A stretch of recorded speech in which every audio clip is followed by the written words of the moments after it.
Hello guys, आज मैं episode number 7 और 8 की एक्सप्लेनेशन करने जा रही हूँ।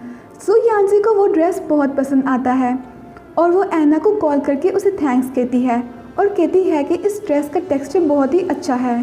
क्या वाकई तुम्हें ये इतनी कम प्राइस में मिल गया? ऐना कहती है ऑफ कोर्स, मैं इतनी रिच नहीं हूँ, अब बस तुम जल्दी से इस ड्रेस को पहन लो। इतनी देर में मेड रूम में आती है और कहती है कि चैरिटी ऑर्गेनाइजेशन से कोई डोनेशन लेने आया है। सो यांजी कहती है वो ज्वेलरी बॉक्स ड्रॉ में रखा हुआ है। मेड वो ज्वेलरी बॉक्स लेकर चली जाती है। कुछ देर बाद जीचंग रूम में आता है। सो यांजी जीचंग को देखकर जल्दी से ड्रेस को बॉक्स में रख देती है। जीचंग कहता है क्या हुआ, तुम इतनी नर्वस क्यों हो? सो यांजी कहती है कुछ नहीं।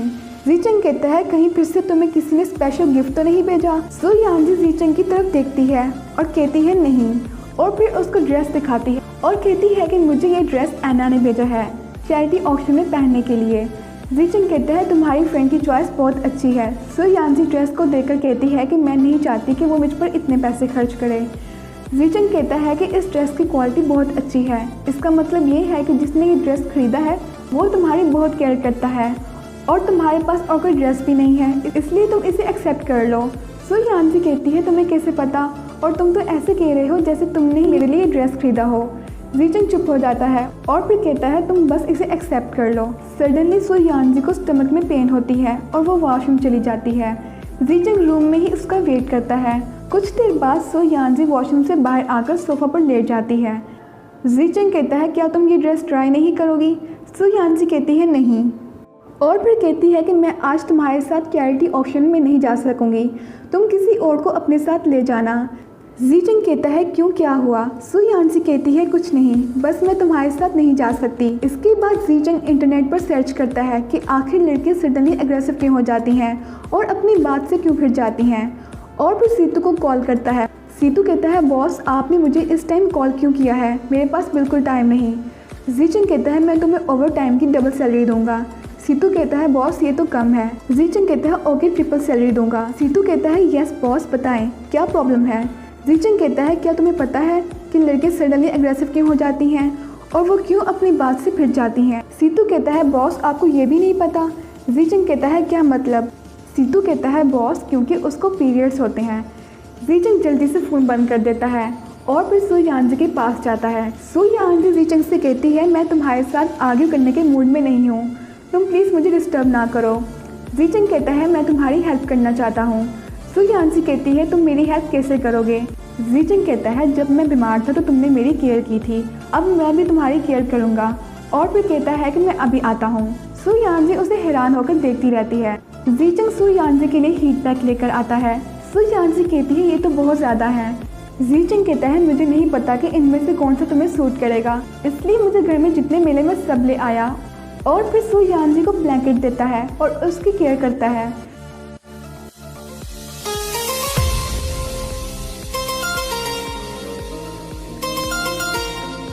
सो यांजी जीचंग को देखती रहती है और कहती है मुझे नहीं पता था कि इतनी बड़ी कंपनी के प्रेसिडेंट को ये सब भी आता है।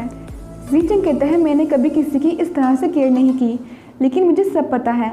इसके बाद ऐना सीतू को मिलने के लिए बुलाती है। सीतू हीरो स्टाइल में एंट्री करता है और फिर कहता है कि हमने तो वेस्टर्न फूड के लिए जाना था और तुमने इस तरह की ड्रेसिंग क्यों की है?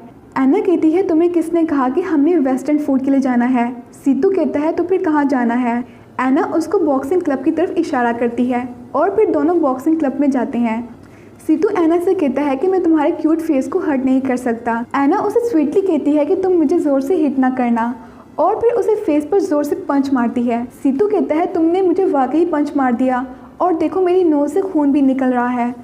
ऐना कुछ देर के लिए घबरा जाती है और फिर कहती है कि बॉक्सिंग रिंग में कोई प्यार मोहब्बत नहीं, बी सीरियस। सीतू कहता है मैं लेडीज़ पर हाथ नहीं उठाता, अगर तुम मुझे मारना चाहती हो तो मारो, लेकिन मैं तुम्हें नहीं मार सकता। ऐना कहती है मुझे पता था कि तुम यही कहोगे, इसलिए मैं तुम्हारे साथ फाइट नहीं करूँगी, बल्कि इस क्लब का चैम्पियन करेगा। सीतू उसको देखकर डर जाता है। ऐना कहती है अगर तुम 3 मिनट्स तक इसके सामने टिके रहे तो मैं प्रॉमिस करती हूँ कि मैं तुम्हारे साथ डेट पर ज़रूर जाऊँगी। सीतू कहता है तुम सीरियस हो ना? ऐना कहती है हाँ। सीतू कहता है लेकिन मेरी एक कंडीशन है, अगर मैं 3 मिनट्स तक टिक गया तो तुम्हें मुझे वी चैट में ऐड करना होगा। जिस पर ऐना उसे हैरान होकर देखती है। सीतू कहता है क्या हुआ, तुम डर गई? ऐना कहती है ऑफ कोर्स नॉट, सिर्फ तुम्हें वीचैट में ही तो ऐड करना है, इसमें कौन सी बड़ी बात है। और फिर फाइट स्टार्ट हो जाती है। वो चैंपियन सीतू को बहुत बुरी तरह से मारता है, लेकिन सीतू हार नहीं मानता। ऐना को भी सीतू की फिक्र होना शुरू हो जाती है। सीतू टाइम को देखता है और फिर से उठता है और ऐना से कहता है मुझे वीचैट पर ज़रूर ऐड करना। ऐना को बहुत गिल्टी फील हो रहा होता है और फिर इसके बाद वो सीतू को मेडिसिन लगाती है। सीतू कहता है कि तुमने मुझे वीचैट पर ऐड करने का प्रॉमिस किया था। ऐना उसे वीचैट में ऐड करके बोलती है कि हम एज अ फ्रेंड वीचैट पर बात कर सकते हैं। सीतू खुद से कहता है चलो एटलीस्ट हम फ्रेंड्स तो बने। और फिर ऐना से कहता है कि कोई भी रिलेशनशिप फ्रेंडशिप से ही स्टार्ट होता है। ऐना उसको स्टूपिड कहती है और वहाँ से चली जाती है। इसके बाद ज़ीचंग लंच कर रहा होता है, इतने में ग्रैंडमा वहाँ पर आ जाती है और ज़ीचंग से कहती है तुम अकेले खाना क्यों खा रहे हो, सु यानजी कहाँ पर है। ज़ीचंग कहता है ग्रैंडमा सु यानजी की तबीयत ठीक नहीं। ग्रैंडमा कहती है तो फिर जल्दी से डॉक्टर को कॉल करो। ज़ीचंग कहता है डॉक्टर को कॉल करने की ज़रूरत नहीं, वो 2 दिन में ठीक हो जाएगी। ग्रैंडमा समझ जाती है और फिर कहती है कि क्या तुम आज के चैरिटी ऑक्शन में अकेले जाओगे। ज़ीचंग कहता है हाँ और फिर रूम में जाता है और सु यानजी को सोता देखकर वहाँ से चला जाता है। इसके बाद ज़ीचंग चैरिटी ऑक्शन में जाता है। सीतू ज़ीचंग से कहता है कि मिस ही आपके साथ नहीं आई। ज़ीचंग कहता है नहीं, उसकी तबीयत ठीक नहीं। सीतू कहता है आपके साथ कोई ना कोई पार्टनर ज़रूर होना चाहिए था। ज़ीचंग कहता है इट्स ओके, तुम हो ना मेरे साथ। इसके बाद सु यानजी ऐना से फ़ोन पर बात कर रही होती है। ऐना सु यानजी को एक वीडियो दिखाती है और कहती है कि तुम तो हर जगह वायरल हो गई हो, इस वीडियो में तुम ही हो ना। सु यानजी को वीडियो देखकर याद आता है कि ये तो वही वीडियो है जिसमें ज़ीचंग की कार से मेरा एक्सीडेंट होने वाला था। लेकिन फिर उस वीडियो को गौर से देखने के बाद सु यानजी को पता चलता है कि ज़ीचंग ने तो उस दिन मेरी हेल्प की थी और अगर वो उस दिन ना होता तो शायद मेरे साथ कुछ बहुत ही बुरा हो जाता, लेकिन फिर भी मैं उसको ब्लेम करती रही। इतने में सीतू ऐना को वॉइस मैसेज करता है और कहता है कि मिस ही चैरिटी ऑक्शन में क्यों नहीं आई, बॉस के साथ कोई भी पार्टनर नहीं है और अभी थोड़ी देर में डांस सेशन शुरू हो जाएगा और बॉस मुझे अपने साथ डांस करने के लिए कह रहे हैं। तुम प्लीज़ अपनी बेस्ट फ्रेंड से कहो कि वो जल्दी से यहाँ आ जाए, मुझे बॉस के साथ डांस नहीं करना। और बॉस ने तो सु यानजी के लिए स्पेशल ड्रेस भी ऑर्डर किया था। सु यानजी भी सीतू का वॉइस सुन रही होती है और ऐना से कहती है कि ये ड्रेस तो तुमने मेरे लिए ख़रीदा है ना, और उसे वो ड्रेस दिखाती है। ऐना कहती है मैंने ये ड्रेस ऑर्डर नहीं किया, ये ड्रेस तो बहुत ही अच्छी क्वालिटी का है। सु यानजी को समझ आ जाती है कि ये ड्रेस उसे ज़ीचंग ने दिया है और फिर वो ऐना से कहती है कि अब मैं यहाँ से जा रही हूँ और फ़ोन बंद करके तैयार होना शुरू हो जाती है। दूसरी तरफ ज़ीचंग को दिखाया जाता है कि डांस सेशन शुरू होने वाला होता है और वो सीतू की तरफ देखता है। सीतू ऐना का एक्सक्यूज़ देकर वहाँ से चला जाता है। ज़ीचंग मिस मिकी को डांस के लिए कहने ही वाला होता है, इतने में फू बोयान मिस मिकी को डांस के लिए ऑफर कर देता है। ज़ीचंग साइड पर खड़े होकर डांस सेशन देखता रहता है। इसी दौरान सु यानजी वहाँ पर आ जाती है। सब लोग सु यानजी को देखते रह जाते हैं। सु यानजी ज़ीचंग से कहती है क्या मैं आपके साथ डांस कर सकती हूँ। ज़ीचंग कहता है तुम्हारी तबीयत कैसी है। सु यानजी कहती है अब मैं ठीक हूँ और फिर दोनों डांस शुरू कर देते हैं।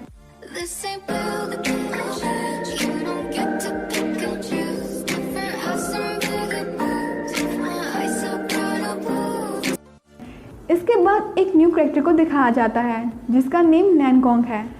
नैनगोंग उस चैरिटी ऑक्शन की ऑर्गेनाइजर होती है। वो ज़ीचंग के डोनेशन आइटम को देखकर अपने एम्प्लॉय से उस ज्वेलरी बॉक्स को ओपन करने को कहती है। उस ज्वेलरी बॉक्स में सु यानजी की मदर का नेकलेस होता है। नैनगोंग कहती है मैं ये नेकलेस खुद पर्सनली पहनूंगी और इसे शो करूंगी। इसके बाद चैरिटी ऑक्शन शुरू हो जाता है। सब लोग चैरिटी ऑक्शन में पार्टिसिपेट करते हैं। लास्ट में ज़ीचंग का दिया हुआ डोनेशन आइटम दिखाया जाता है। सु यानजी अपनी मदर का नेकलेस देखकर शॉक हो जाती है और ज़ीचंग से कहती है ये नेकलेस मेरी मदर का है, मुझे नहीं पता कि ये यहाँ पर कैसे आ गया, अब मैं क्या करूँ। ज़ीचंग को वो नेकलेस देखकर अपना पास्ट याद आता है जिसमें उसने सु यानजी के साथ एक ड्रामा में पार्टिसिपेट किया था और ज़ीचंग ने सु यानजी को वो नेकलेस अपने हाथों से पहनाया था। ज़ीचंग खुद से कहता है तो वो लड़की सु यानजी है और फिर सु यानजी को रिलैक्स करता है और कहता है डोंट वरी, हम इस नेकलेस को बोली लगाकर वापस ले लेंगे। नैनगोंग वो नेकलेस पहनकर स्टेज पर आती है। ज़ीचंग नैनगोंग को देखकर हैरान हो जाता है। नैनगोंग कहती है ये नेकलेस जो मैंने अभी पहना हुआ है ये मेरे बहुत ही क्लोज फ्रेंड ने डोनेशन के लिए दिया है। जिस पर सु यानजी ज़ीचंग की तरफ देखती है और फिर ऑप्शन स्टार्ट हो जाता है और लोग उस नेकलेस के लिए बोली लगाना शुरू कर देते हैं। ज़ीचंग उस नेकलेस के लिए बोली लगाता है। फू बोयान भी उस नेकलेस के लिए बोली लगा देता है। सु यानजी फू बोयान को रोकती है और उससे कहती है कि ये नेकलेस मेरे लिए बहुत ही इंपॉर्टेंट है, तुम प्लीज़ ज़ीचंग को ये नेकलेस खरीदने दो। फू बुयान कहता है मुझे भी ये नेकलेस पसंद है, मैं भी तुम्हारे लिए इस नेकलेस की बोली लगा सकता हूँ। और फिर दोनों के बीच में कंपटीशन चलता है और नेकलेस की प्राइस इंक्रीज होती जाती है। ऑक्शन के लास्ट में फाइनली जीचंग वो नेकलेस खरीद लेता है और फिर जाकर नैनगोंग से वो नेकलेस मांगता है। नैनगोंग उसे कहती है कि हम काफ़ी देर बाद मिले हैं, कैसे हो तुम। जीचंग उसके किसी बात पर कोई जवाब नहीं देता और सु यानजी को स्टेज पर बुलाता है। सु यानजी हैरान होकर इधर उधर देखती है। सीतू सु यानजी को स्टेज पर जाने के लिए कहता है। जीचंग नैनगोंग से वो नेकलेस लेकर सु यानजी को पहना देता है। नैनगोंग को ये देखकर बहुत ही गुस्सा आता है। इसके बाद जीचंग ज्वेलरी बॉक्स लेकर खड़ा होता है। इतने में नैनगोंग जीचंग के पास आती है और उससे अपना हाथ आगे बढ़ा के कहती है कि हम काफ़ी टाइम बाद मिल रहे हैं, लेकिन जीचंग उससे हैंडशेक नहीं करता और ना ही उससे ठीक से बात करता है। नैनगोंग कहती है तुम पहले तो इतने रूड नहीं थे। जीचंग कहता है तुम काफ़ी टाइम पहले यहाँ से चली गई थी, इसलिए शायद तुम्हें याद नहीं कि मैं पहले भी इतना ही रूड था। नैनगोंग कहती है इट्स ओके, मुझे पता है कि तुम मुझसे नाराज़ हो, बाकी लोगों को नहीं पता, लेकिन मैं तुम्हें अंडरस्टैंड करती हूँ। जीचंग कहता है तुम्हें मेरे साथ इतना फ्री होने की ज़रूरत नहीं, हमारा रिलेशनशिप उसी दिन ख़त्म हो गया था जिस दिन तुम मुझे बगैर बताए चली गई थी। नैनगोंग कहती है अगर हमारे दरमियान कोई रिलेशनशिप नहीं तो तुम मुझसे नाराज़ क्यों हो। जीचंग कहता है मुझे ऐसे लोगों से नफरत है जो सिर्फ अपने बारे में सोचते हैं, और वहाँ से चला जाता है।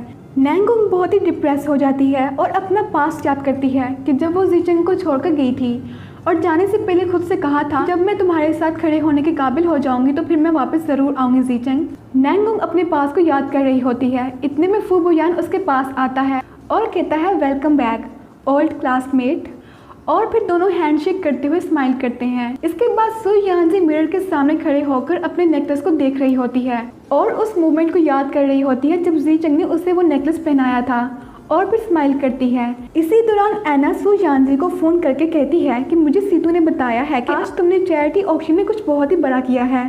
सु यानजी कहती है क्या मतलब, और फिर कहती है कि तुम और सीतू काफ़ी क्लोज आ गए हो, सीतू तुम्हें हर चीज़ की रिपोर्ट देता है। एना नर्वस हो जाती है और कहती है कि हम सिर्फ तुम्हारे बारे में बात करते हैं, तुम्हें मुझे इसमें इन्वॉल्व करने की ज़रूरत नहीं, और कहती है मुझे बताओ क्या हुआ था। सु यानजी कहती है आज मैं अपनी छोटी सी गलती की वजह से अपनी मॉम का नेकलेस खोने वाली थी, लेकिन जीचंग ने 2.8 मिलियन देकर वो नेकलेस वापस ले लिया, जिस पर एना बहुत हैरान होती है और फिर कहती है कि वो ड्रेस और फिर ये नेकलेस तुम्हें जीचंग ने दिया है, इसका मतलब ये है कि जीचंग तुम्हें पसंद करता है।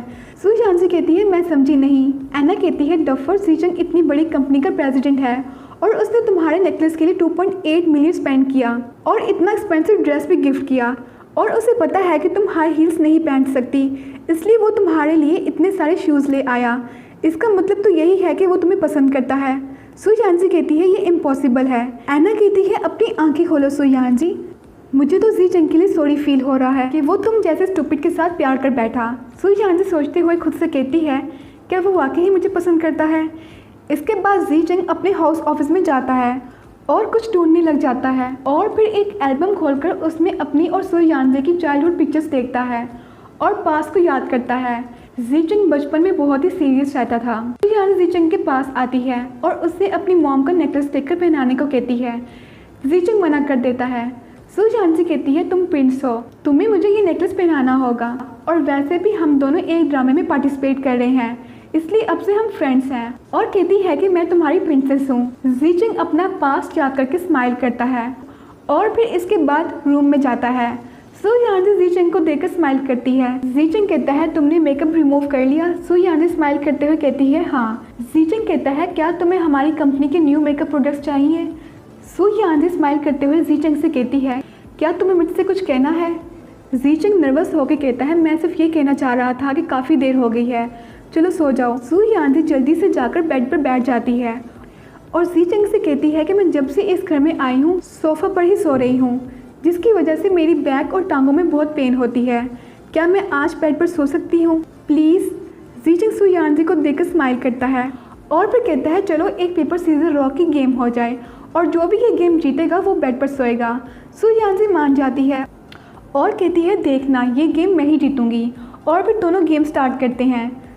सु यानजी का पेपर होता है और जीचंग का सीजर, जिसकी वजह से सु यानजी राउंड 1 हार जाती है। राउंड 2 में भी सु यानजी का पेपर होता है और जीचंग की सीजर। सु यानजी राउंड 2 भी हार जाती है। सु यानजी कहती है प्लीज़ एक और गेम खेल लो। जीचंग स्माइल करते हुए कहता है ओके। नेक्स्ट राउंड में सु यानजी फिर से पेपर करती है और जीचंग रॉक करता है, जिसकी वजह से सु यानजी ये राउंड जीत जाती है। लास्ट राउंड में सु यानजी का फिर से पेपर होता है और जीचंग फिर से रॉक करता है, जिसकी वजह से सु यानजी गेम जीत जाती है और कहती है कि अब ये बेट मेरा हुआ। जीचंग स्माइल करते हुए खुद से कहता है, तुम हमेशा पेपर ही यूज़ करती हो सिली क्यूटी। और फिर जीचंग सोफा पर सोता है और सु यानजी बेड पर। सु यानजी को नींद नहीं आ रही होती और जीचंग से कहती है, क्या तुम सोगे? जीचंग कहता है, अभी नहीं। सु यानजी कहती है, तुम क्या सोच रही हो? जीचंग कहता है, पास्ट के बारे में। सु यानजी कहती है, क्या तुम मेरे साथ अपना पास्ट शेयर करोगे? जीचंग चुप रहता है और फिर कहता है, मैं फिर कभी तुम्हें बताऊंगा। सु यानजी कहती है, ओके। और फिर दोनों सो जाते हैं। इसके बाद नेक्स्ट मॉर्निंग का सीन दिखाया जाता है। जीचंग ऑफिस जाता है। सीतू जीचंग को फुल डे का स्केड्यूल बताता है। जीचंग कहता है, तुमने मेरे 24 आवर्स अरेंज कर दिए। सीतू कहता है, ये मैंने नहीं बल्कि आपकी सेक्रेटरी ने अरेंज किए हैं, और वैसे भी आप इतनी बड़ी कंपनी के प्रेसिडेंट हैं, तो ओवर टाइम काम करने में क्या प्रॉब्लम है? जीचंग कहता है, वो पहले की बात थी, अब मैं ओवर टाइम काम नहीं कर सकता। सीतू कहता है, क्यों? ओह अच्छा, सिस्टर इन लॉ की वजह से। जीचंग कहता है, अगर तुमने अपना मुंह बंद नहीं रखा तो मैं तुम्हारी इस मंथ की सैलरी काट लूँगा। सीतू कहता है, ओके, मैं कुछ नहीं बोलूँगा। इसके बाद नेक्स्ट सीन में मिस मिकी को दिखाया जाता है कि वो किसी का वेट कर रही होती है। कुछ देर में नैंगोंग जीचंग की कंपनी में आती है। मिस मिकी उसे वेलकम करती है और उसे उसके ऑफिस ले जाती है। वहीं पर 2 एम्प्लॉयज़ खड़े होकर नैंगोंग के बारे में बात करते हैं और एक एम्प्लॉय कहती है कि ये बहुत ही फेमस लड़की है और मैगजीन का फुल पेज इसी के बारे में है और इसको बहुत सारे अवार्ड्स भी मिले हैं। इसके बाद जीचंग अपने ऑफिस में आता है और कहता है कि मेरी टेबल की सेटिंग किसने चेंज की? सीतू कहता है, मैं अभी सीसीटीवी चेक करता हूँ। इतने में नैंगोंग वहाँ पर आ जाती है और कहती है कि ये मैंने किया है। वहीं पर दूसरी तरफ सु यानजी को दिखाया जाता है कि उससे परफ्यूम की बोतल नीचे गिर के टूट जाती है और वो खुद से कहती है कि मुझे अजीब सी फीलिंग क्यों आ रही है, और कांच साफ करते हुए सु यानजी के हाथ पर लग जाता है। जीचंग नैंगोंग को देखकर हैरान हो जाता है और कहता है, तुम यहाँ पर क्या कर रही हो? नैंगोंग कहती है, क्या तुम मुझे वेलकम नहीं करोगे? जीचंग कहता है, क्या मतलब? नैंगोंग कहती है, आज मेरा फर्स्ट डे है इस कंपनी में, इसलिए मैं तुम्हें रिपोर्ट करने आई हूँ। सीतू कहता है, आज एक न्यू एग्जीक्यूटिव ने कंपनी को ज्वाइन करना था, तो वो तुम हो? नैंगोंग कहती है, हाँ, अब से मैं R&D टीम की इंचार्ज हूँ और मैं स्पेशली HR डिपार्टमेंट की तरफ से हायर की गई हूँ। और फिर जीचंग से कहती है, क्या तुम मुझे देखकर खुश नहीं हुए? जीचंग कहता है, तुम बेकार में इतना सोच रही हो, तुम्हें स्पेशली HR डिपार्टमेंट ने हायर किया है, so welcome to our company. Namgung Jichang से हैंडशेक नहीं करती। सीतू कहता है, आप लोग बात करो, मैं थोड़ी देर बाद आता हूँ, और फिर बाहर जाकर उनकी बातें सुनने की कोशिश करता है। जीचंग नैंगोंग से कहता है, नेक्स्ट टाइम से मेरी चीज़ों को मेरी परमिशन के बगैर टच ना करना, और एक और बात, मैं ऑफिस हॉर्स में प्राइवेट बात नहीं करता। और नैंगोंग से कहता है, तुम अपने फ्लावर्स यहाँ से ले जाओ। नैंगोंग के जाने के बाद जीचंग सीतू को अंदर आने को कहता है और कहता है, तुमने हमारी बातें सुन ली? सीतू कहता है, बॉस, मुझे आपकी फिक्र हो रही थी। इसके बाद ग्रैंडमा सु यानजी को लंच बॉक्स देती है और कहती है, तुम ये लंच बॉक्स जीचंग के ऑफिस में ले जाओ और उसके साथ ही लंच करना, आजकल वो काफ़ी बिजी रहता है। सु यानजी कहती है, ओके ग्रैंडमा। इसके बाद जीचंग को सु यानजी की लाइव स्ट्रीमिंग का नोटिफिकेशन आता है। जीचंग सीतू से कहता है, अगर तुम्हें कोई और काम नहीं तो तुम यहाँ से जा सकते हो। सीतू कहता है, बॉस, आप मुझे यहाँ से भेजने में क्यों लगे हैं? कहीं आपने सु यानजी की लाइव स्ट्रीमिंग तो नहीं देखनी? जीचंग कहता है, मैं सिर्फ सु यानजी की परफॉर्मेंस देख रहा हूँ और कुछ नहीं। सीतू स्माइल करते हुए कहता है, ओके बॉस। इसके बाद जीचंग लाइव स्ट्रीमिंग देखने लग जाता है और लाइव स्ट्रीमिंग के एंड पर सु यानजी को किसी और आईडी से मैसेज करके कहता है कि तुम्हारे हाथ में क्या हुआ है? सु यानजी कहती है, कुछ नहीं, बस छोटा सा कट लग गया था। इसके बाद सु यानजी जीचंग के ऑफिस लंच लेकर जाती है और जीचंग से कहती है, ग्रैंडमा ने मुझे ये सूप तुम्हें देने को कहा था। जीचंग कहता है, क्या तुम मेरे साथ नहीं खाओगी? सु यानजी कहती है, व्हाई नॉट, और फिर दोनों साथ खाना शुरू कर देते हैं। सु यानजी कहती है, लंच बॉक्स में सिर्फ एक ही स्पून है। जीचंग कहता है, इट्स ओके, हम दोनों शेयर कर लेंगे, और फिर सु यानजी का हाथ पकड़कर उसको सूप पिलाता है और फिर उसी स्पून से खुद पीने लगता है। सु यानजी कहती है, ये मैंने अभी यूज़ किया। जीचंग कहता है, कोई बात नहीं। अभी दोनों के बीच में ये रोमांटिक मोमेंट्स चल ही रहे होते हैं कि इतने में नैंगोंग वहाँ पर आ जाती है।